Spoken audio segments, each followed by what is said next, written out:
mana ada kebenaran, di situ ada kemerdekaan. Firman-Mu mengandung janji, janji yang mengubahkan kehidupan setiap umat yang percaya untuk menjadi serupa dan segambar dengan Yeshua HaMashiach.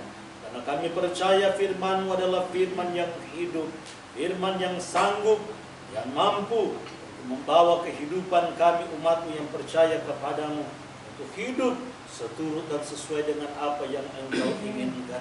Sabat yang kudus ini kami siapkan hati kami sedengkan telinga kami untuk kami mendengarkan, mengikuti midras yang akan disampaikan oleh hamba-Mu.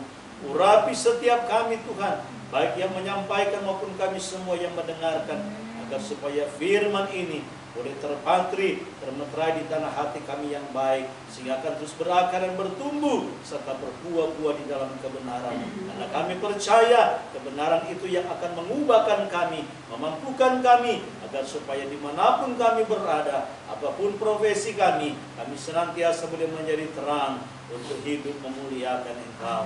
Terima kasih, kuasai hati dan pikiran kami, di dalam nama Tuhan kami Yeshua HaMashiach, firman yang hidup. Haleluya. Amin. Ya, puji Tuhan, sahabat Shalom. Ya, Bapak Ibu, saudara-saudara yang dikasihi Tuhan. Jadi parasa kita hari ini sudah sampai di dalam kitab Ulangan atau Devarim pasal yang ketiga. Nah, saudara-saudara yang dikasihi Tuhan, kita percaya bahwa gereja pertama kali berdiri, gereja pertama kali muncul itu ada bukan di luar Yerusalem. Gereja itu muncul, berdiri pertama kali bukan di Roma, bukan juga saudaraku di barat sana, tetapi gereja pertama kali itu muncul yang namanya di Yerusalem. Di Yerusalem. Maka saudara-saudaraku yang dikasihi Tuhan, dari situlah cikal bakal mulai penyebaran Injil. Injil itu tidak lain adalah kabar baik. Jadi arti Injil itu yang dimaksud di dalam kitab suci yang ditulis oleh para talmidin, oleh para murid, oleh para rasul, bukanlah yang dimaksud Injil dalam bentuk buku, tetapi yang dimaksud Injil itu adalah kabar baik. Maka kalau saudara baca dalam Roma pasal yang pertama, ayat yang ke-16, ayat yang ke-17, yang menyatakan tentang Injil adalah kekuatan Tuhan, kekuatan Elohim, ya, tidak lain itu sebenarnya sedang merujuk kepada Yeshua HaMashiach, yang tidak lain adalah Yahweh penyelamat itu sendiri. Jadi arti dari Injil itu tidak lain adalah kabar baik, kabar sukacita.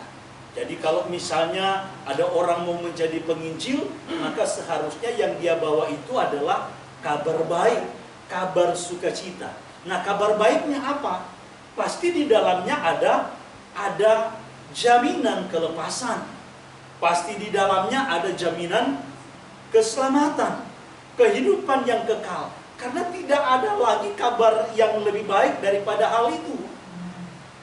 Sebab firman Tuhan katakan ketika manusia memberontak terhadap perintah Tuhan, waktu manusia ditempatkan di taman Tuhan, di Taman Eden, maka konsekuensi daripada pemberontakan itu adalah kematian, adalah maut.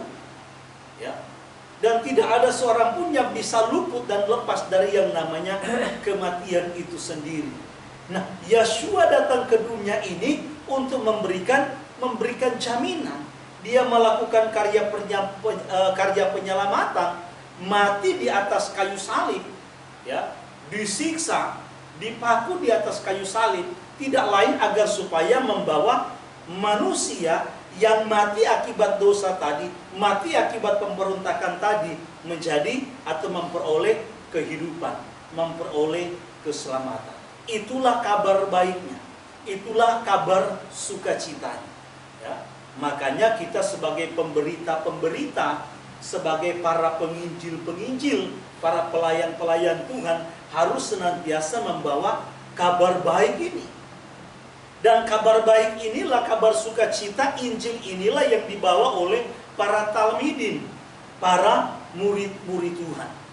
Ketika mereka berkumpul di loteng Yerusalem, firman Tuhan mencatat dalam Kisah pasal 1 ayat 15, tolong para yang dibaca.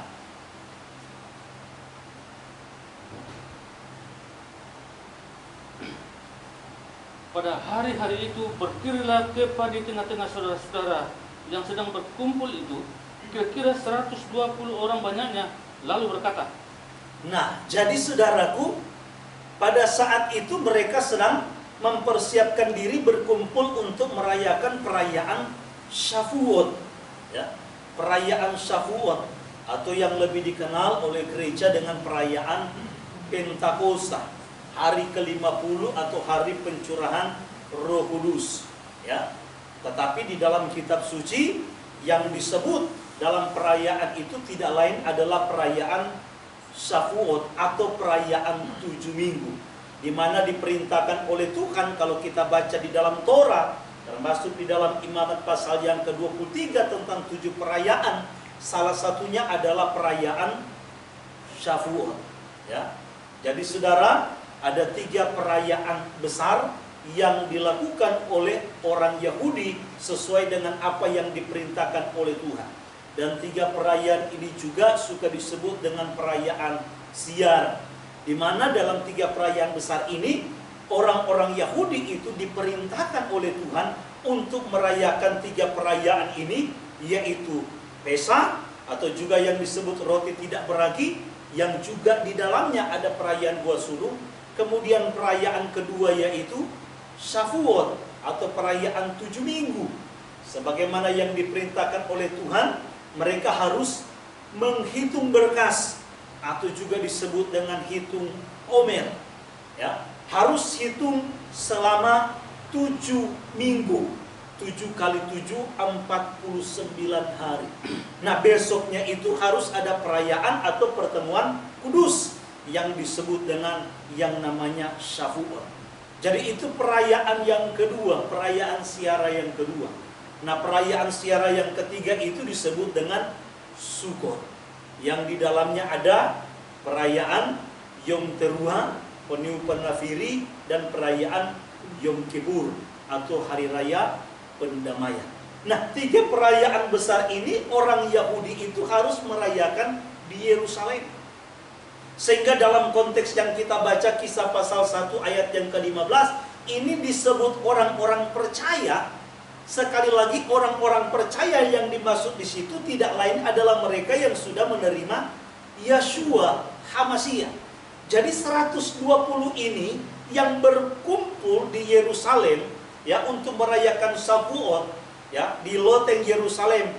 Ini adalah orang-orang yang sudah percaya kepada Yeshua, termasuk para murid, ya, termasuk para talmidin, termasuk yang namanya Yohanan, Simon Kefa, ya, dan yang lain-lain. Jumlahnya 120. Nah, di luar dari 120 ini, karena ini adalah perintah, ini adalah amanah yang disampaikan Tuhan kepada orang Israel, bahwa dalam 3 perayaan besar itu termasuk Shavuot, orang Yahudi harus merayakan perayaan itu di Yerusalem.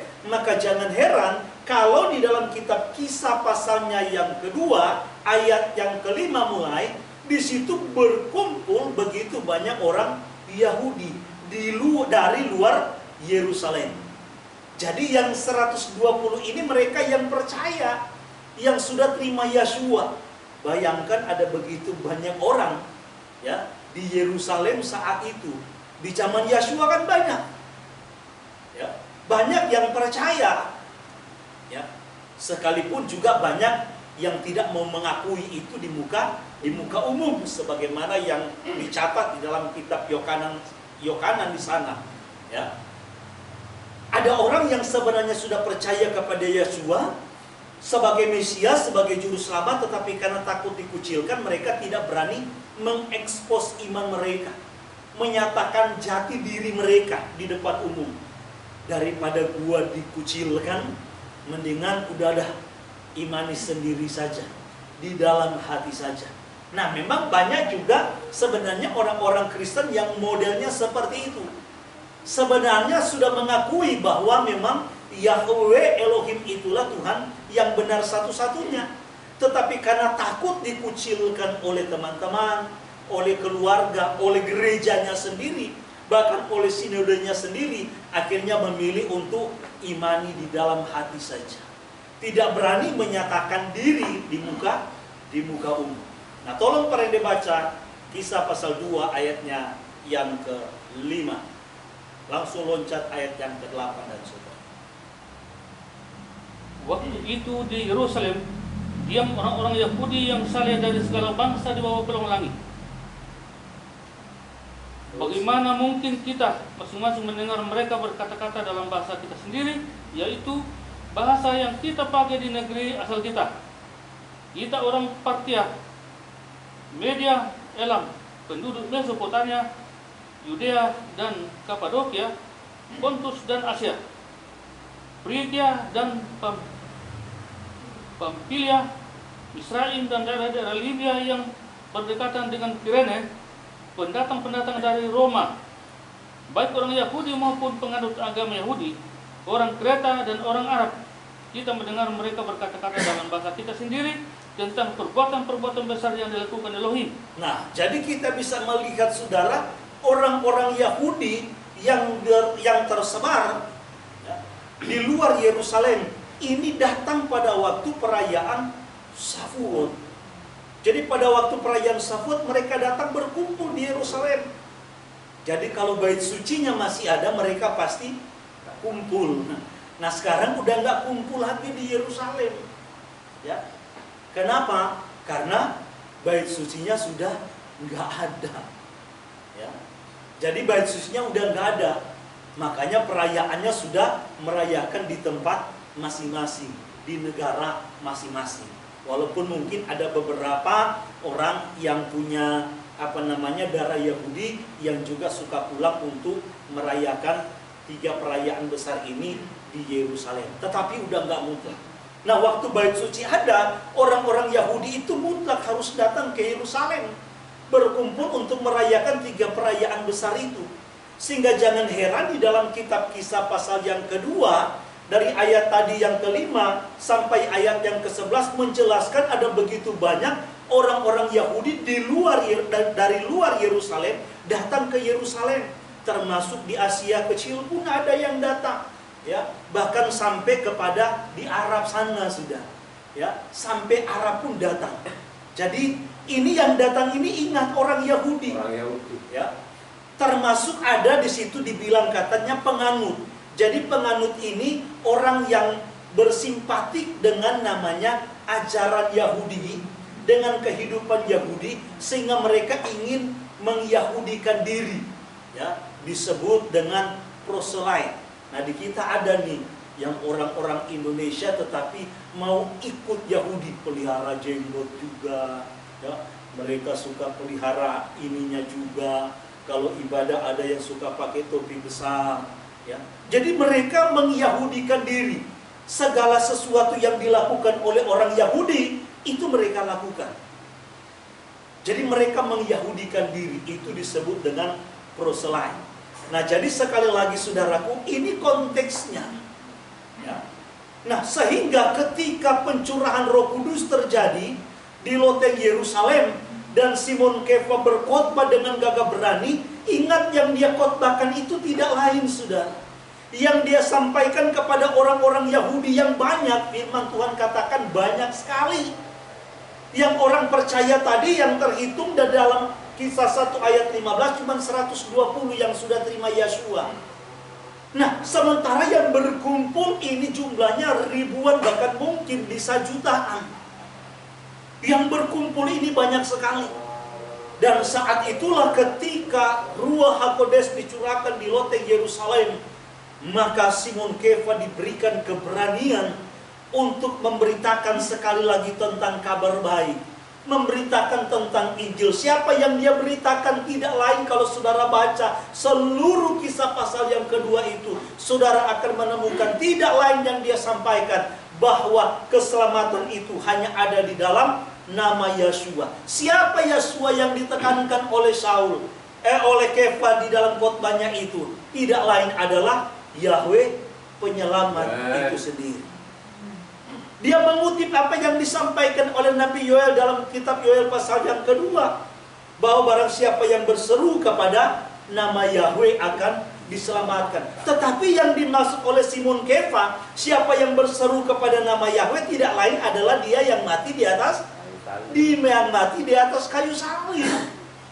Sehingga kenapa kita meyakini betul bahwa yang mati di atas kayu salib itu tidak lain namanya pun adalah Yahushua. Dialah Yahweh penyelamat. Maka Simon Kefa mengutip itu, ya. Termasuk kepada jemaat yang ada di Roma pun dalam suratnya dia menekankan itu. Barang siapa berseru kepada nama Yahweh, dia akan diselamatkan. Jadi tidak ada dua nama yang bisa menyelamatkan di kolong langit ini. Hanya ada satu nama yang bisa menyelamatkan. Ingat yang ditekankan oleh kitab suci. Tidak lain adalah nama. Walaupun banyak orang di luar sana menganggap apalah arti sebuah nama. Tetapi saudaraku, nama itu mewakili jati diri. Sekali lagi saudara, nama itu mewakili jati diri. Kenapa ada begitu banyak orang tua yang memberikan nama kepada anak-anaknya? Nama tokoh-tokoh yang baik, nama tokoh-tokoh yang terkenal, termasuk tokoh-tokoh di dalam kitab suci. Karena tentunya doa dan harapan hati kecil dari orang tuanya ingin kelak supaya anaknya ya setidaknya lah jadi seperti tokoh-tokoh itu. Jadi nggak ada, coba saudara, nggak ada di dunia ini yang saya tahu, nggak ada anaknya itu dikasih nama Yudas Iskariot. Ada nggak saudara? Nggak ada. Orang Kristen ada nggak anaknya dikasih nama Herodes? Nggak ada, ya, nggak ada anaknya yang dikasih nama Herodes misalnya, ya, Yudas Iskariot misalnya, ya, nggak ada. Paling yang bagus-bagus yang mereka kenal Yohanes, sekalipun Yohanes itu ada di penjara, ya, namanya Matius, sekalipun Matiusnya ada di penjara, ya. Kenapa? Karena harapan orang tua pada umumnya ingin menjadi seperti itu. Walaupun faktanya, ya, yang namanya Matius itu ternyata namanya bukan Matius, ya, tetapi Matitiah, ya. Begitu juga dengan Yohanes, namanya bukan Yohanes tetapi Yohanan. Nah, ini tidak lain saudaraku, cikal bakalnya tidak lepas daripada peristiwa loteng Yerusalem. Ini cikal bakalnya, kenapa ada kesalahan-kesalahan ini? Ini cikal bakalnya dari loteng Yerusalem. Kenapa? Karena firman Tuhan katakan dari ayat yang ke-41 dari Kisah pasal yang kedua, ketika selesai Simon Kefa berkhotbah pada waktu peristiwa Safuot, ada begitu banyak orang yang percaya kepada kabar baik, kepada Injil yang disampaikan oleh Simon Kefa, bahwa tidak ada keselamatan yang lain selain kepada Dia yang telah mati engkau salibkan, yang telah bangkit pada hari yang ketiga. Dialah Yahweh penyelamat itu sendiri, yang datang ke dalam dunia untuk menyelamatkan manusia, untuk menebus jiwa hidup manusia. Tidak ada keselamatan di luar Dia. Nah, ketika orang-orang yang berkumpul begitu banyak itu mendengarkan apa yang disampaikan oleh Simon Kefa dengan penuh gagah berani dan urapan dari Ruach HaKodes, maka akhirnya mereka percaya. Mereka bertobat. Sehingga di dalam ayat yang ke-45 bilang bahwa sekitar 3.000 orang saat itu percaya dan memberi diri mereka dibaptis. Dan saya memahami bahwa 3.000 orang yang percaya kepada pemberitaan Simon Kefa itu mungkin hanya sepersekian persen yang berdomisili atau tinggal tetap di Yerusalem. Sehingga ketika mereka pulang lagi ke tempat tinggal mereka, apakah itu ke Asia Kecil, apakah itu ke Arab, apakah itu mungkin ke daerah Italia sana, ya. Sehingga kabar sukacita ini pasti akan mereka beritakan, karena ini, ya, selama orang Yahudi, khususnya ini kan pendatang, ya, yang datang, ini yang disampaikan Simon Kefa ini lain daripada yang lain.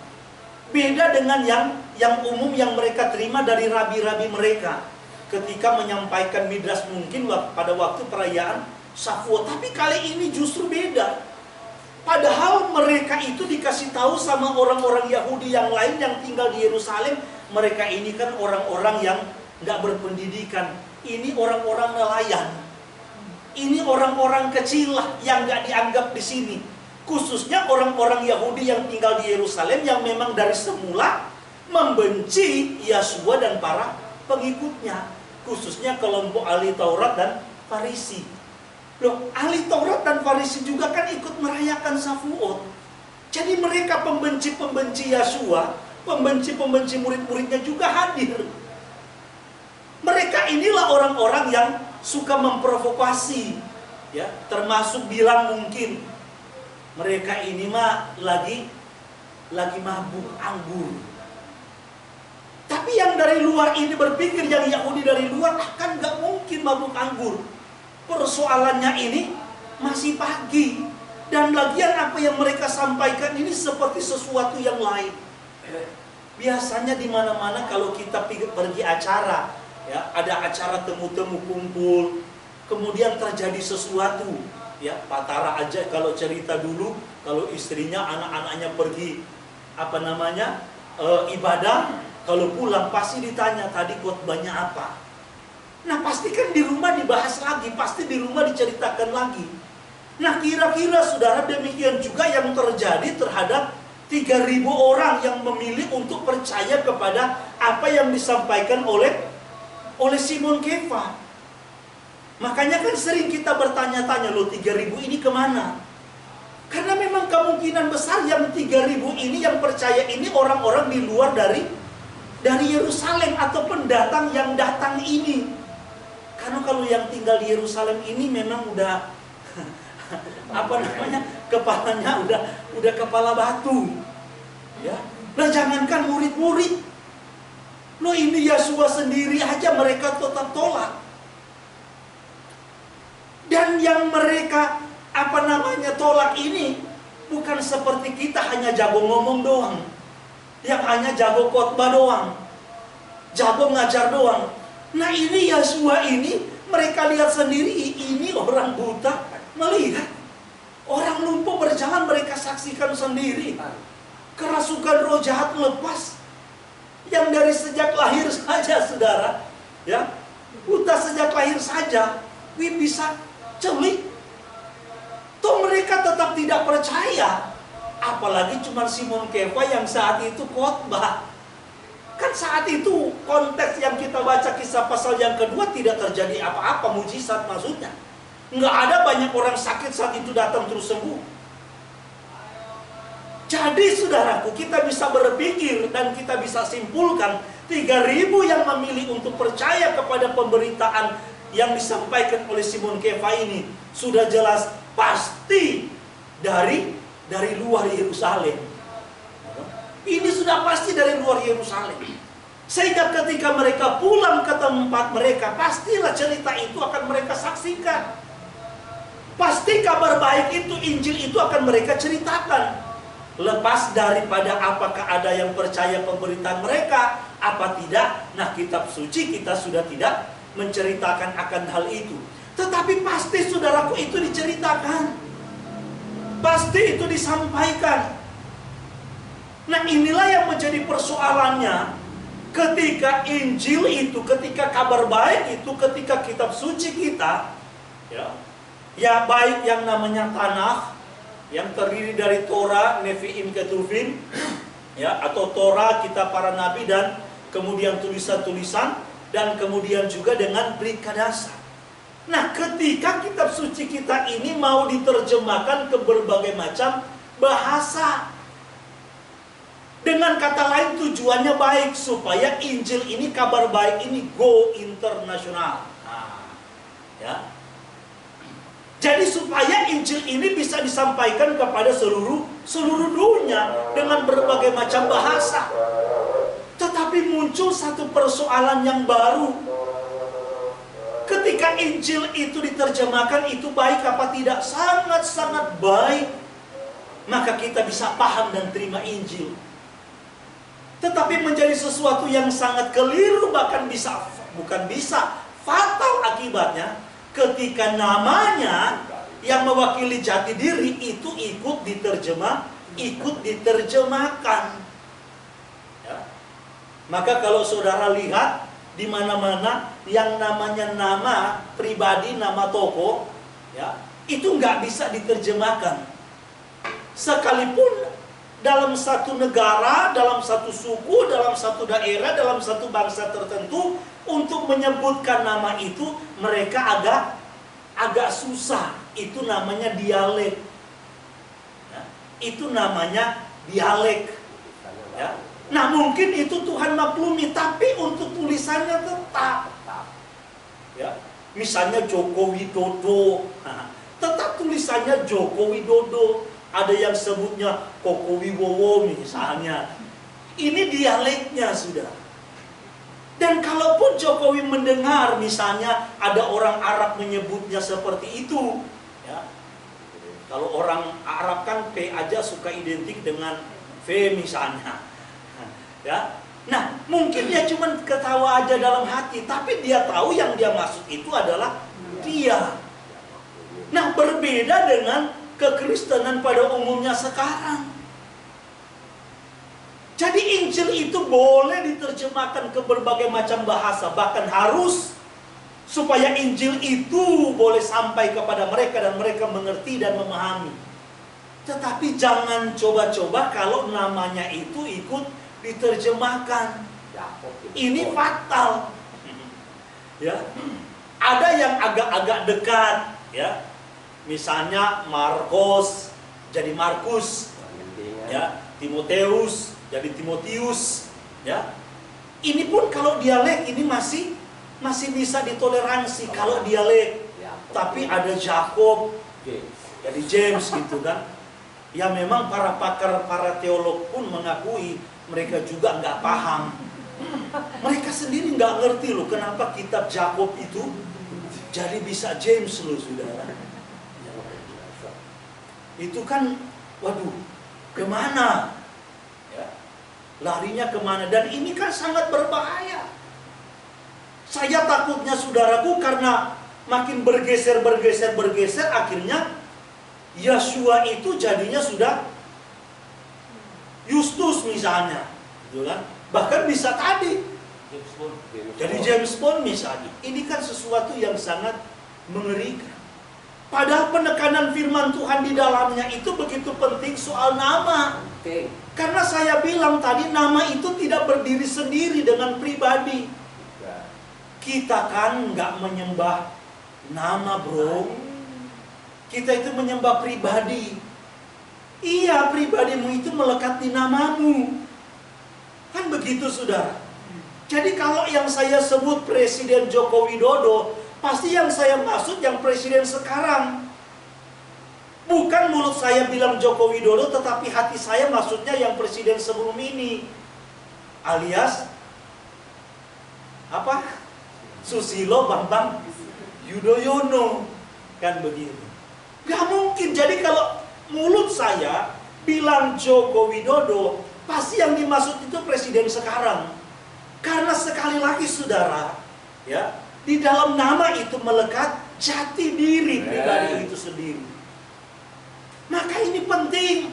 Sehingga kenapa Matius pasalnya yang kedua, pasal 10 ayat 22 bilang, barang siapa yang bertahan karena namaku. Jadi barang siapa yang bertahan karena namaku, maka dialah yang akan memperoleh keselamatan. Haleluya. Nah, jadi sekali lagi saudaraku, maka dari situlah kita melihat gereja awal. Gereja awal, para pengikut jalan Tuhan di Yerusalem disebut oleh orang-orang Yahudi sebagai kelompok Netsarim. ya, atau yang kita lebih kenal dengan sebutan Nasrani. Ya. Jadi sekali lagi yang kita kenal dengan kelompok sebutan Nasrani dari kata Netsari itu. Nah, jadi sekali lagi saudaraku, itulah awal mula terbentuknya gereja di Yerusalem. Jadi gereja mula-mula itu bukan di Roma, saudara. Sejarah gereja mula-mula awal itu bukan di Roma, bukan di Barat, tetapi di Yerusalem. Maka jangan heran firman Tuhan yang hakiki, firman Tuhan yang benar harus bersumber dari Yerusalem. Pengajaran yang benar itu sumbernya itu tidak lain dari Sion itu sendiri. Pengajaran yang benar itu dari Sion sendiri. Gak boleh dari yang lain, gak boleh dari Roma. Sekalipun gereja pernah mengalami masa kejayaan dalam tanda kutip, masa kejayaan secara kuantitas. Gereja pernah mengalami masa kejayaan. Ya. Ketika Kaisar Konstantin memilih dan menyatakan diri menjadi penganut Kristen. Karena sebutan Kristen ini tidak lain adalah, kalau saudara baca dalam Kisah pasal 11 ayat 26, tolong Parende baca. Jadi ingat, yang menyebut diri sebagai orang Kristen, penganut Kristen, itu bukan kelompok orang Yahudi yang ada di Antioquia, tetapi orang-orang Yunani, orang-orang luar menyebut kelompok pengikut jalan Tuhan ini. Kalau kita sekarang nih, kita ini disebut sama Kristen tetangga, itu sekte. Bukan kita yang bilang kita sekte, itu sekte sesat. Jadi bukan kelompok kita yang menyebut, tetapi orang dari luar. Tolong Pak Rende baca. Mereka tinggal bersama-sama dengan jemaat itu 1 tahun lamanya, sambil mengajar banyak orang. Di Antioquia lah, murid-murid itu untuk pertama kalinya disebut Kristen. Nah, untuk pertama kalilah katanya kelompok murid-murid itu penganut jalan Tuhan, yang tadi di Yerusalem mereka disebut orang Yahudi sebagai Netsarim, tetapi di Antioquia orang Yunani menyebut kelompok itu sebagai Kristenoi, atau yang akhirnya muncul jadi istilah Kristen. Nah, jadi kembali lagi saudara, kelompok itu sendiri mereka hanya menyebut mereka sebagai pengikut jalan Tuhan, atau lebih sebenarnya kepada Netsarim atau Nasrani. Itu diakui, ya memang kami pengikut jalan Tuhan, memang kami Netsarim. Orang-orang Yahudi yang sudah percaya, ya tidak mau disebut dengan yang namanya istilah Kristenoi tadi, atau Kristen. Karena yang menyebut mereka Kristenoi atau Kristen itu adalah orang Yunani yang ada di Antioquia. Tapi mereka tidak mau. Nah, jadi sekali lagi, ini bagian yang harus betul kita sadar. Maka di dalam kita, kisah pasalnya yang ke-11, ayat yang ke-29, ayat 19 maksud saya, tolong paling dibaca. Sementara itu, banyak saudara-saudara telah tersebar karena penganiayaan yang timbul sesudah Stefanus dihukum mati. Mereka tersebar sampai ke Fenisia, Siprus, dan Antioquia. Namun, mereka memperhatikan Injil kepada orang Yahudi saja. Nah, saudara perhatikan baik-baik.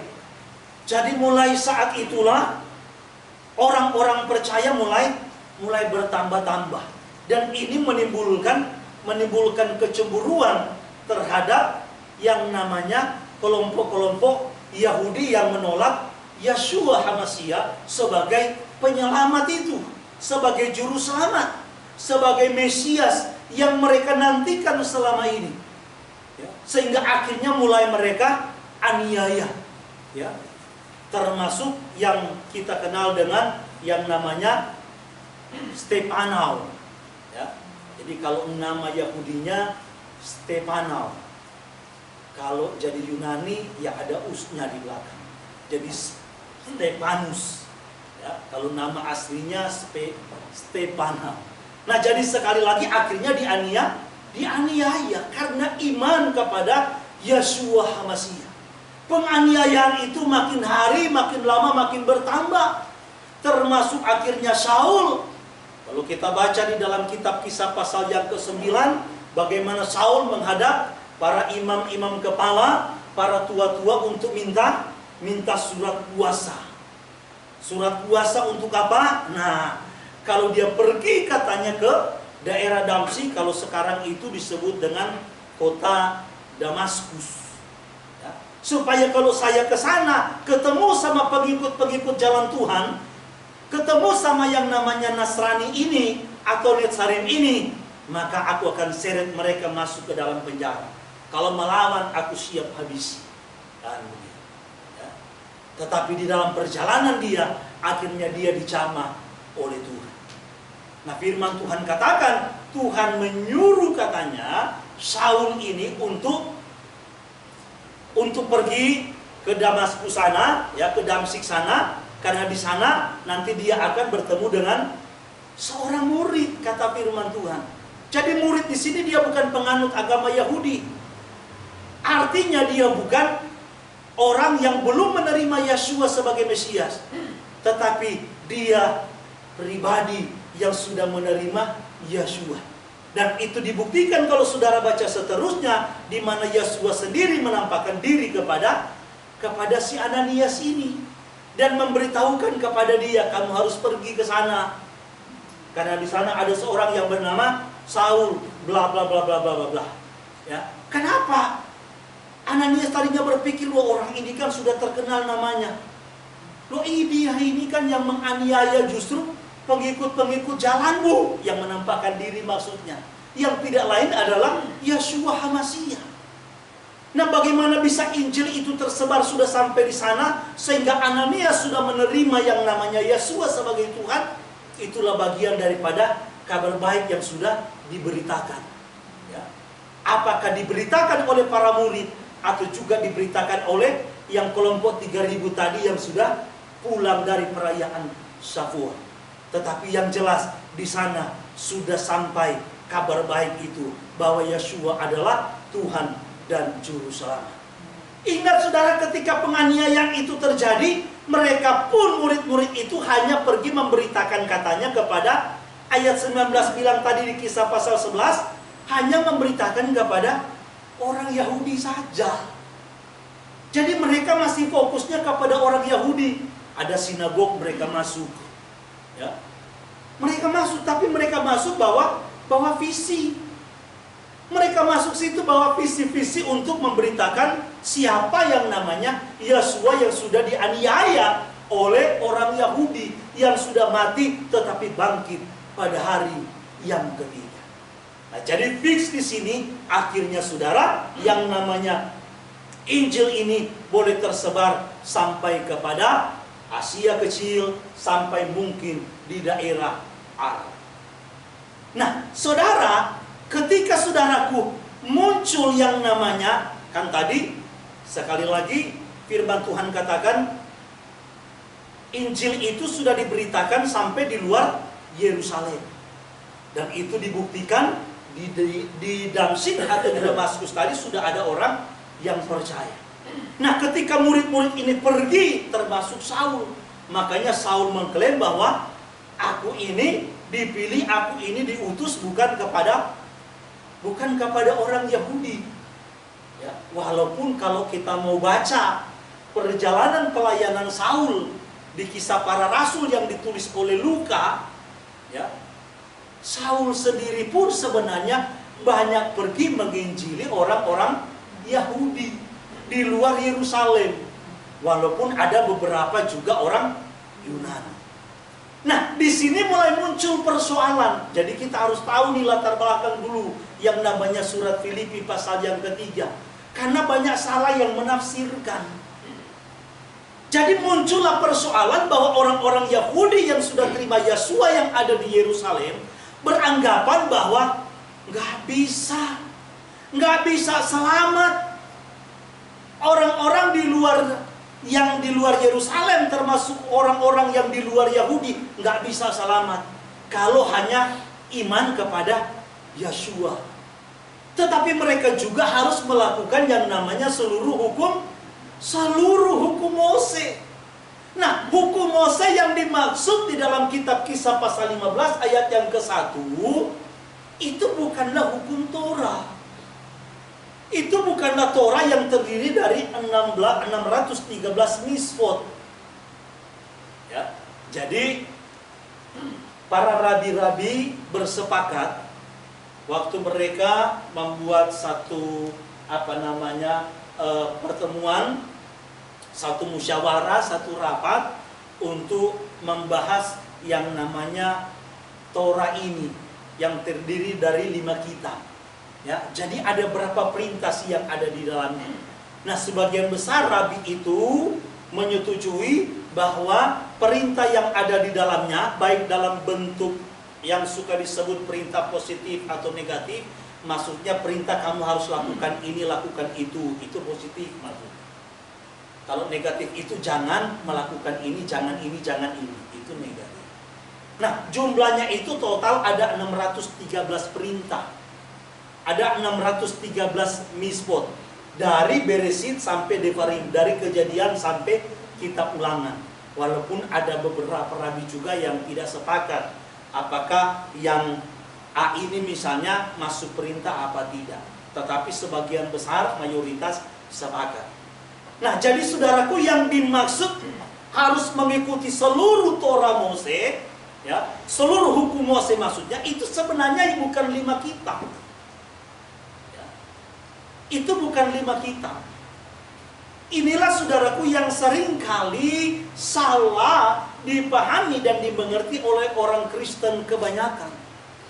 Karena jujur ada banyak orang Kristen yang tidak paham di zaman Yeshua itu ada yang namanya Torah Mose dan ada yang namanya Torah Rabinik atau Torah para rabi. Kalau sekarang itu saudara, ada yang namanya tanahnya orang Yahudi, jadi yang terdiri dari Torah, Nevi'im dan Ketuvim, tetapi di luar tanah sampai sekarang ada namanya Talmud. Nah, Talmud itu cikal bakalnya itu dari yang namanya Torah Rabinik, yang berjalan waktu akhirnya disempurnakan menjadi yang namanya Talmud. Nah, Talmud itu berisi tafsiran-tafsiran dari para rabi. Ya. Jadi sekali lagi saudara, Talmud itu berisi para tafsiran rabi. Jadi Rabi A menyatakan A, Rabi B menyatakan B. Ya. Bahkan di dalam Talmud itu sendiri ada satu hal yang bisa beberapa rabi itu saling tidak sinkron. Makanya ini harus hati-hati. Tetapi memang kalau kita mau jujur, orang Yahudi menganggap Talmud itu atau di zaman Yeshua yang namanya Torah Rabinik itu lebih tinggi kedudukannya daripada yang namanya Torah Mose. Orang Yahudi di zaman Yeshua sampai sekarang menganggap bahwa kalau ada orang yang hanya membaca Torah saja tanpa membaca yang namanya Torah Rabinik atau Talmud, itu ibarat seorang buta yang berjalan tanpa tongkat. Jadi mereka menjunjung yang namanya Torah Rabinik itu lebih daripada yang namanya Torah Mose. Nah, ini yang harus kita tahu supaya kita tidak salah menafsirkan, supaya kita tidak salah di dalam memahami yang namanya surat-surat Saul terlebih. Nah, di dalam kitab suci yang kita baca tadi saudara, dalam Filipi pasal yang ketiga, misalnya contoh, tolong Pak Rini baca ayat yang ke-8. Ini kan fatal saudara. Padahal yang ditekankan dari awal soal Saul ini, soal keselamatan, nggak ada hal-hal lahiriah yang bisa kita banggakan. Kalau misalnya itu yang mau dibangga-banggakan, wah, aku sebenarnya punya dasar untuk membanggakan hal-hal lahiriah. Kenapa? Karena aku orang Yahudi tulen, dari suku Benyamin. Wah, orang Ifrim asli, disunat pada hari yang ke-8 dan seterusnya. Tetapi saudaraku, dalam soal masalah keselamatan, tidak cukup masuk dari Saul soal-soal masalah dalam hal lahiriah, tetapi harus batiniah. Penekanannya bukan kepada lahiriah, tetapi batiniah. Contoh yang paling kecil, Pak Tara sering bilang, jangan sampai karena kita nggak memahami jalan-jalan Tuhan, kepalanya kita tudungi. Karena kita nggak memahami jalan Tuhan, hukum Tuhan, di atas kita tutup, tetapi di bawah kita buka. Kan begitu. Nah, orang-orang yang telah dijamah diubah batinianya, bukan cuman lahiriahnya, bukan cuman kepalanya dia tudung, tapi juga ya bawahnya semuanya dia tudung. Tolong balik di ayat yang ke-8. Malahan segala sesuatu kuanggap rugi karena pengalaman akan Hamsia Yesua Tuhanku lebih mulia daripada semuanya. Oleh karena dialah aku telah melepaskan semuanya itu dan menganggapnya sampah supaya aku memperoleh Hamsia. Coba saudara, tanya sama orang Kristen, yang dianggap sampah oleh Saul itu apa? Taurat. Percaya? Tanya aja kalau nggak percaya. Saudara, kalau ada keluarga yang belum sepaham seiman, saudara sampai rumah tanya, nah, Pak, Pi, atau mungkin siapa, kalau menurut sampean, menurut kamu, yang dimaksud sampah oleh Saul di dalam Filipi 3 ayat yang ke-8 itu apa? 100% dia akan bilang hukum Taurat. Jadi hukum Taurat, bayangkan saudara, itu dianggap sampah sama Saul, tapi kita yang pungut. Apa nggak kasihan kita ini saudara, dalam konsep pemahaman kekristenan. Makanya ada teman kita kan yang akhirnya sudah keluar karena tidak sepaham, tetap berseberangan. Jadi ibarat bahwa dia beranggapan Yesua sudah menebus kita, katanya, dari hukum Taurat. Jadi hukum Taurat itu dia ibaratkan seperti jurang. Jadi kita ini sudah diangkat oleh Yesua dari jurang, dari hukum Taurat. Tapi dalam doa kita, kembalikan kami kepada Taurat. Lucu. Jadi Yesua sudah angkat kita dari jurang, kok kita minta Tuhan buang lagi kami kembali ke jurang? Kan begitu analoginya, sederhana. Karena memang saudara, banyak orang Kristen yang nggak paham, nggak bisa membedakan mana yang dimaksud Torah rabinik, artinya yang dibuat rabi-rabi tadi, yang disusun rabi-rabi tadi, dan mana Torah yang murni, yang diperintahkan oleh Tuhan, oleh Elohim Yahweh kepada Mose. Ini nggak bisa bedakan. Jadi saudara bisa bayangkan, Saul bilang semua itu aku udah anggap sampah. Dan Kristen pada umumnya memahami bahwa yang dianggap sampah oleh Saul itu adalah hukum Torah. Itu gagal paham saudara. Nah, sangat disayangkan karena kurangnya pemahaman kita akan firman Tuhan ini. Saya selalu bilang, kalau ada satu pribadi, satu oknum, tetapi suka berubah-ubah, omongannya nggak bisa dipegang, saudara. Bahaya oknum begini. Misalnya saya, satu pribadi, hari ini saya ngomong A, besok saya ngomong B. Ini kan bahaya. Dulu pernah kita ada kasus. Ada seseorang menceritakan tentang orang lain, bahwa orang lain ini wah belangsatan, bla bla bla bla. Kan begitu sudah. Dia ceritakan orang lain itu belangsatan. Dia cerita kepada kami. Nah, kami cerita kepada istrinya orang itu. Nggak terima dia. Dia coba konfirmasi kepada sumbernya. Sumbernya bilang enggak. Jadi kepada kami sumbernya bilang iya, kepada si orang itu dia bilang enggak. Nah, kalau kami ketemu kan repot sudah, bisa berantem. Ya kan? Kan bisa berantem. Berarti dia kan berubah-ubah.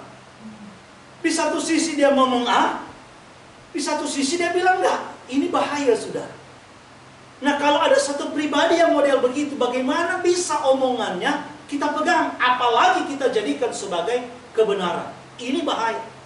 Nah, kalau Saul omongannya berubah-ubah, saudara, di satu sisi dia bilang, misalnya dalam pemahaman Kristen pada umumnya, sampah itu adalah hukum Taurat. Tetapi di sisi lain dia bilang, Roma 3 ayat 31 misalnya, tolong Pak Rendo.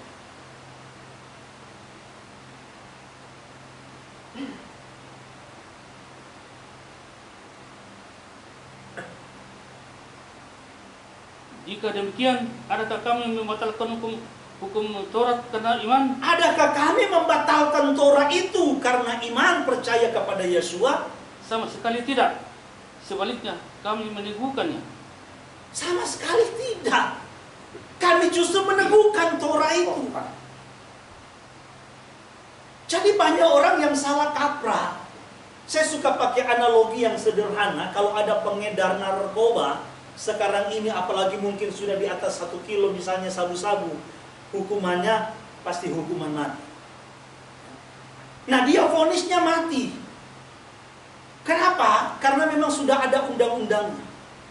Ada undang-undang tentang narkoba bagi pengedar. Kalau kedapatan lu mati. Ini ibarat Torah, saudara. Torah itu kan undang-undang, berisi isi hati dan kehendak Tuhan, isi ketetapan Tuhan. Nah, di dalam isi hati dan kehendak Tuhan, dalam ajaran Tuhan yang disebut Torah itu, memang ada hukum di dalamnya. Banyak kekristenan yang gagal memahami Torah karena hanya melihatnya dari sisi hukuman. Nggak melihat dari sisi kasih dan adilnya Tuhan. Bahwa Torah diberikan itu karena kasih Tuhan. Loh, kalau kita mau jujur sih, undang-undang itu dibuat oleh suatu negara untuk apa? Bukankah untuk kebaikan sebuah negara? Supaya negara itu punya tatanan. Supaya negara itu menjadi negara yang teratur. Menjadi negara yang baik dan makmur, kan begitu. Nah, Torah itu diberikan Tuhan kepada Israel supaya Israel menjadi bangsa yang baik, bukan bangsawan. Jadi tujuan Tuhan memberikan Torah kepada Israel itu untuk kebaikan Israel. Bukan kebaikan Tuhan, bukan kepentingan Tuhan.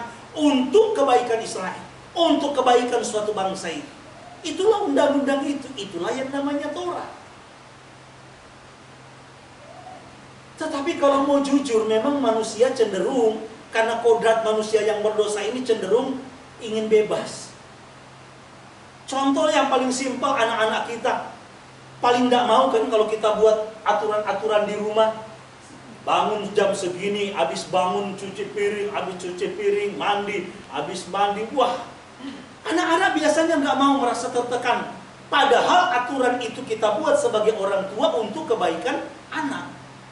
Kan lucu, tapi anak nggak mau. Nah, orang Kristen begitu. Melihat Torahnya seperti itu. Bayangkan yang dibuat untuk kebaikan suatu bangsa, yang dibuat untuk kebaikan anak, tapi orang Kristen nggak mau. Maunya bebas. Karena Yesus sudah menanggung dosa kita, maka kita sudah menjadi orang bebas.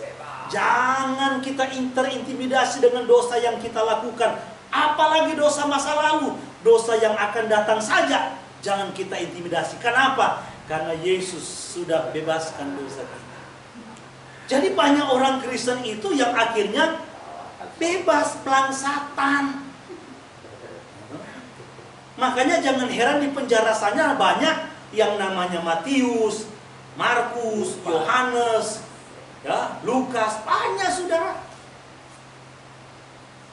Kenapa? Karena soal masalah kebebasan tadi. Nah, jadi sekali lagi saudaraku yang dikasihi Tuhan, ini penting bagi kita. Saya sambung lagi analogi tadi. Jadi sekali lagi saudara, nah ketika yang pengedar narkoba tadi, ya yang kedapatan bukti taruhlah 5 kg sabu-sabu, dijatuhi vonis hukuman mati. Sama ketika manusia jatuh ke dalam dosa, vonisnya mati. Tetapi saudaraku, karena apa yang dilakukan oleh si pengedar ini, wah ternyata sebelum dihukum, dia berbuat baik, kelihatan dia sadar dan segala macam. Akhirnya pemimpin tertinggi, presiden, melihat dia ibah. dia tergerak belas kasihan. Sehingga akhirnya saudaraku dia memberikan yang namanya apa itu? Gerasi. Dia memberikan gerasi kepada terhukum mati tadi. Sehingga akhirnya dia terbebas dari hukuman mati. Yang jadi pertanyaan saya simpel. Ketika dia terbebas dari hukuman mati karena gerasi atau belas kasihan dari presiden tadi sebagai pemegang otoritas tertinggi di suatu negara, yang jadi pertanyaan saya simpel. Apakah hukum undang-undang tentang narkoba tadi dihapus apa tidak? Tidak. Jadi pertanyaan simpel. Kalau dia melakukan lagi, kira-kira dia di penjara, dihukum mati apa tidak? Tetap, saudara. Nah, jadi banyak orang Kristen yang beranggapan bahwa ketika Yesus sudah membebaskan kita dari hukuman mati akibat dosa yang dilakukan oleh manusia pertama, maka katanya segala Torah dan ketentuannya sudah dibatalkan. Nah, dan memang kita nggak bisa salahkan juga bapak-bapak, ibu-ibu, karena memang terjemahannya pun salah. Karena kalau di dalam kitab dalam kitab Efesus pasal yang kedua ayat yang ke-15, masalahnya memang begitu tertulisnya. Tapi kan yang saya bilang kita harus pahami tadi. Masa iya sih satu pribadi kok suratnya beda-beda. Satu sisi dia bilang A, kami meneguhkan, di satu sisi batal katanya. Coba Pak Rende baca tadi. Efesus 2:15. Sebab dengan matinya sebagai manusia, ia telah membatalkan hukum Taurat dengan segala perintah dan ketentuannya, untuk menciptakan keduanya menjadi satu manusia. Bayangkan saudara, jadi sudah dibatalkan. Ini kan surat Saul. Tadi kan Roma juga surat Saul. Di satu sisi dia bilang, kami nggak pernah batalkan. Kami meneguhkan, tapi di sisi lain dia bilang batal. Ini bahaya, saudara. Roma 7 ayatnya yang ke-12. Roma 7 ayat yang ke-12. Jadi hukum Taurat adalah kudus, dan perintah itu juga adalah kudus, benar dan baik. Bayangkan, ini Saul bilang, Torah itu kudus, Torah itu benar, Torah itu baik. Masa yang kudus, yang baik terus ditinggalkan Saul? Malah Saul bilang sampah lagi katanya tadi. Nah, orang Kristen memahami yang namanya Torah itu sudah jadi sampah. Ini bahaya, saudara. Sangat berbahaya. Padahal di dalam kitab Kisah, pasalnya yang ke-20, tolong Pak baca ayat 19 sampai 21.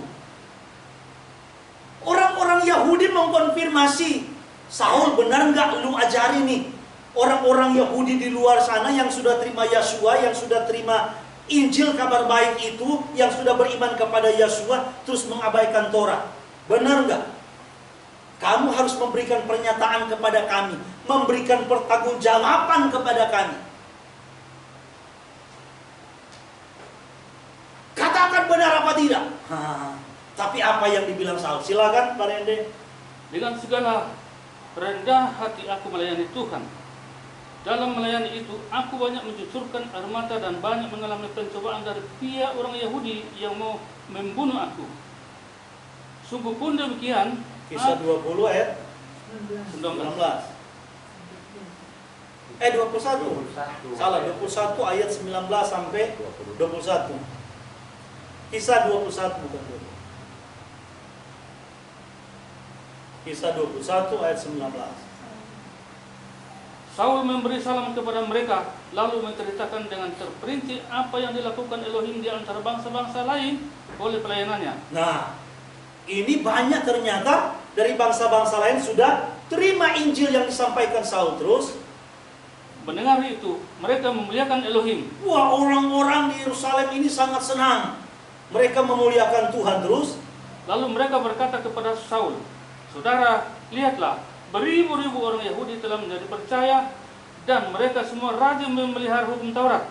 Nah, mereka bilang nih kepada Saul, "Saudara, lihat, orang-orang Yahudi di sini nih yang sudah terima Yesua, yang percaya, Mereka rajin pelihara yang namanya Torah.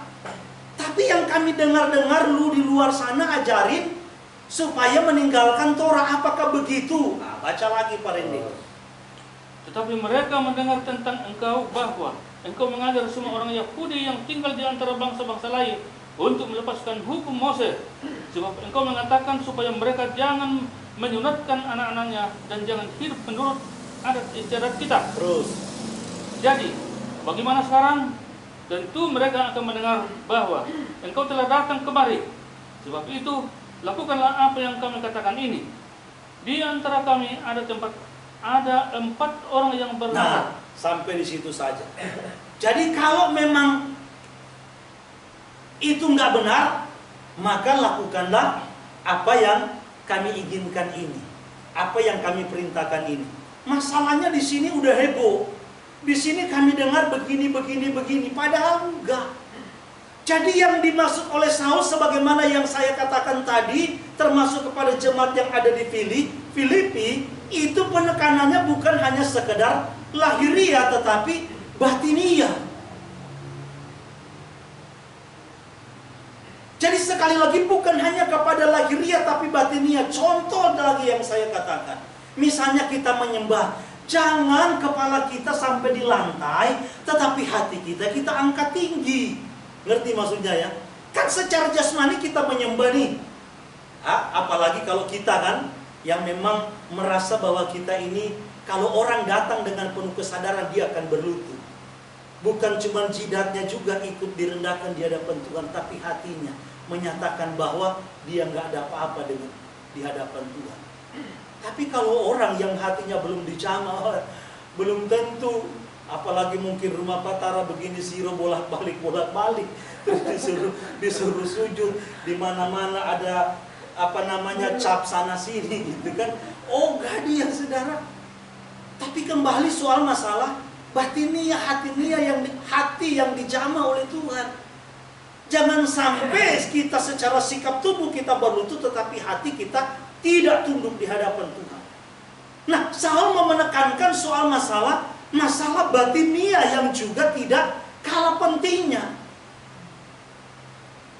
Nah, yang dimaksud oleh Saul yang namanya sampah tadi itu tidak lain adalah yang namanya tradisi.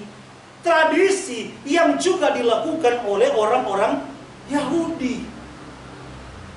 Nah, tradisi-tradisi ini sudah dimasukkan, sekali lagi, sudah dimasukkan menjadi satu undang-undang, dicampur aduk di dalamnya. Yang saya sebut tadi itu dimasukkan menjadi yang namanya Torah Rabbinik atau sekarang itu Talmud. Nah, saudara bisa bayangkan kalau satu buku kita di sini 2, 4, dan 8 orang ya disuruh menafsirkan aja dari satu ayat, suruh tulis di satu buku. Pasti di satu buku itu ada 8 pemahaman, ada 8 penafsiran.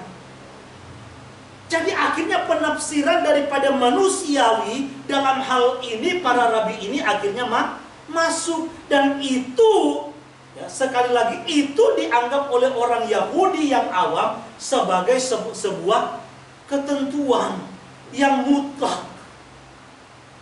Maka jangan heran ketika Yeshua ada di tengah-tengah mereka, dalam Matius pasal 15 dari ayat yang ke-7, benarlah nubuat Yesaya tentang kamu. Tolong Parende baca. Karena yang mereka tekankan ini yang namanya sudah tradisi, adat. Matius pasal yang ke-15 ayat 7 sampai 9. Hai orang-orang munafik, benarlah nubuat Yesaya tentang kamu. Bangsa ini memuliakan aku dengan bibirnya, padahal hatinya jauh daripadaku.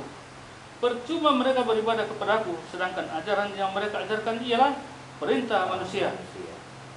Jadi saudaraku, percuma katanya ini bangsa ini beribadah kepadaku. Kenapa? Karena yang mereka ajarkan itu sudah perintah manusia, bukan lagi murni perintah Tuhan.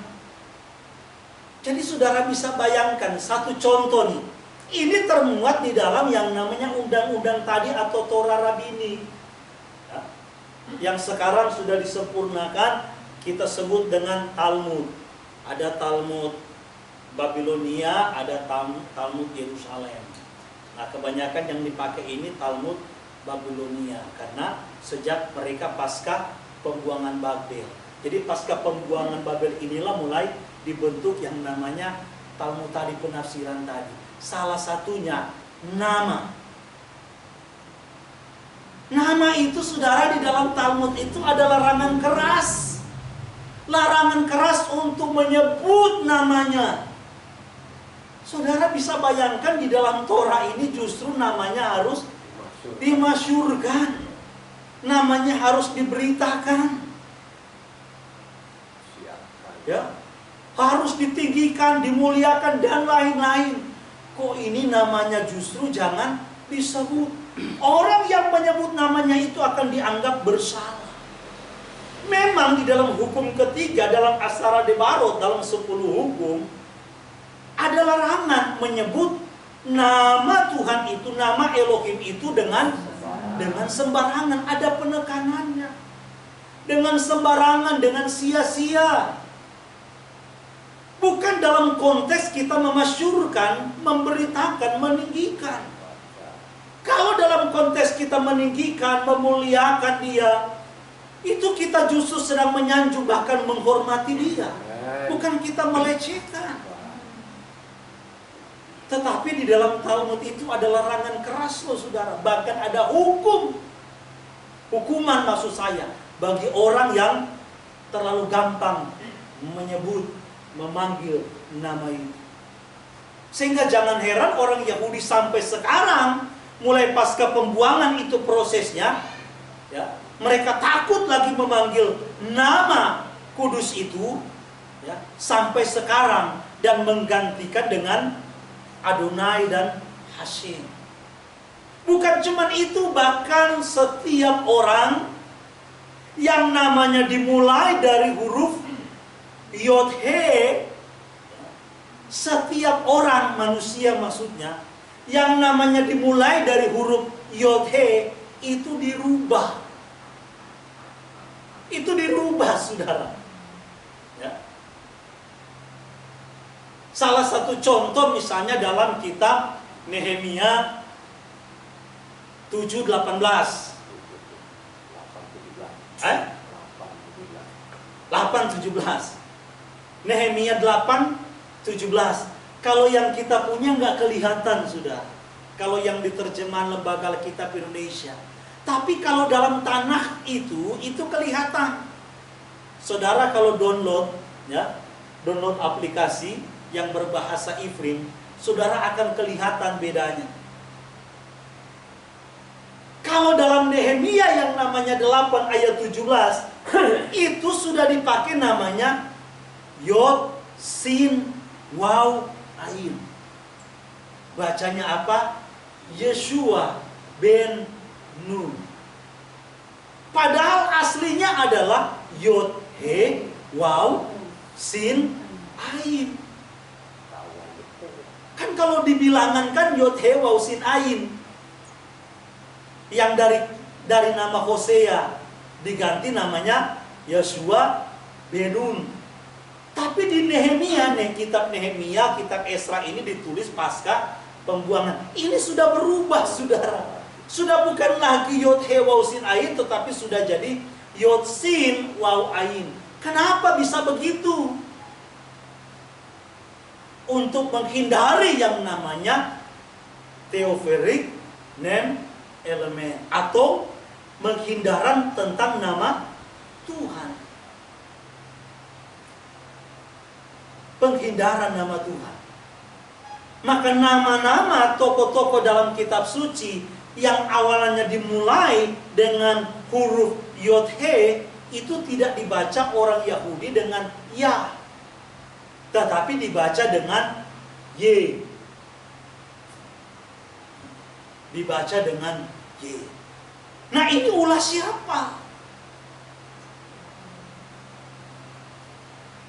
Memang ada aturan yang dibuat oleh orang-orang Yahudi. Ya. Ada aturan yang dibuat oleh para rabi-rabi. Bagaimana cara membaca dan bagaimana cara menulis.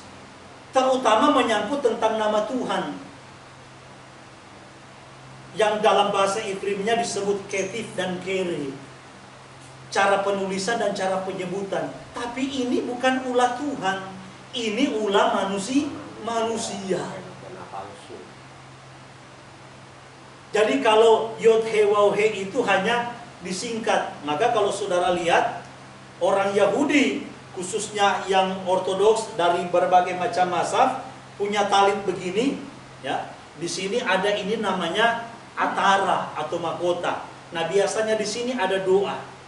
Nah, untuk nama Tuhan, nama Elohim di antara mereka ini nggak ada yang tulisannya Yod He Waw He, itu nggak ada. Karena ada aturan tadi, ketif dan kere tadi. Kalau saudara baca yang asli, nggak tahu nih punya Parende ini asli dari sana apa tidak. Nah, kalau asli pasti tulisannya dalet, yod atau he. Jadi disimbolkan aja, saudara. Jadi ada simbolnya yod, ada simbolnya he, ada simbolnya dalet. Saudara bisa bayangkan, ini ulah siapa? Ini ulah manusia. Nah, kalau he tadi bacanya tetap Adonai. Yod bacanya Adonai. Kan lucu kita, saudara. Harusnya kan bacanya Yod, tapi tiap kali tulisan Yod misalnya baru atah, kalau kita kan baru atah Yahweh. Kalau mereka enggak, baru atah Adonai, tapi tulisannya Yod. Harusnya kan baru atah Yod. Kalau mau ikut cara baca, karena ada aturan-aturan tadi. Nah, aturan ini dibuat manusia, bukan dibuat Tuhan. Begitu juga dengan adanya namanya Nikut, ya. Nikut atau yang lebih kita kenal sebenarnya dengan huruf Masorah yang dibuat oleh kaum Masoretik atau huruf hidup. Memang tujuan itu baik supaya orang Yahudi di luar Yerusalem yang sudah kurang paham, kurang fasih berbahasa Ibri bisa membaca. Tapi karena ini ulah manusia, ya, tetap ketika masuk kepada nama, ini ada unsur manusianya yang masuk. Ada unsur manusianya yang masuk. Sehingga nama Tuhan itu tidak boleh disebut dengan tepat, dengan benar. Nah, jadi kembali lagi kita kepada firman Tuhan hari ini. Nah, inilah bagian yang harus kita sadar. Yang ditekankan oleh Saul, yang dimaksud Saul oleh Filipi 3 ayat 8 sampai, itu bukanlah Taurat Mose, bukanlah 5 kitab, bukan hukum Tuhan. Tetapi yang dimaksud itu adalah berbagai macam tradisi-tradisi Yahudi yang selama ini dia banggakan, yang selama ini dia kenakan. Dan memang yang ditekankan Saul bukan persoalan yang lahiriah semata, tetapi batinia. Saya sudah jelaskan berulang kali. Penekanan kita di era Mesianik ini adalah batinia. Bukan sekedar lahiriah. Bukan berarti lahiriah itu tidak perlu. Tetapi yang lebih penting dari lahiriah itu adalah batinia. Misalnya contoh, tujuan Tuhan memerintahkan orang Israel supaya laki-laki itu memakai yang namanya sit-sit kepada baju mereka. Tujuannya apa? Katanya supaya ketika melihat sit-sit ini namanya sit-sit. Nah, supaya katanya mengingat akan perintah. Nah, jangan simbolnya kita pakai tapi di otaknya nggak ada perintahnya. Ini yang Tuhan nggak mau. Jadi sekalipun ini kita pakai, tetapi perintahnya harus melekat. Sama dengan yang sering kali kita baca, ya, dalam kenyataan iman kita Shema Israel. Kata firman Tuhan harus katanya di mana? Diikat di lengan. Ya. Sama taruh di mana? Di jidat, di kepala. Nah, memang orang Israel itu punya namanya tefillin. Jadi kalau saudara lihat di YouTube kan ada nih yang hitam-hitam. ada kotaknya. Nah, sama yang di sini, itu namanya tefillin. Nah, itu lahiriahnya, itu simbolnya. Tapi yang paling penting di situ bukan soal masalah lahiriahnya, tetapi bagaimana hati mereka benar-benar berpaut kepada perintah itu sendiri. Nah, jadi inilah bagian yang saya mau tekankan pun kepada kita hari ini. Jangan sampai kita mengabaikan justru hal-hal yang rohani, yang lebih mutlak, yang lebih penting daripada hal-hal yang lahiriah. Inilah bagian yang harus kita renungkan saat ini. Bukan Torahnya yang menjadi sampah. Saul menyatakan kami meneguhkan hal itu. Saul pun menjadi pelaku Torah yang luar biasa. Kenapa? Karena Saul bilang, ikutilah teladanku sebagaimana aku meneladani Hamasya. Adakah Hamasya itu membatalkan Torah? Adakah dia melanggar melawan Torah? Tidak. Jadi kalau Yosua tidak melanggar Torah, tidak melawan Torah, Saul tidak melanggar dan melawan Torah, nggak mungkin mereka mengajarkan pengikutnya justru untuk melawan yang namanya Torah.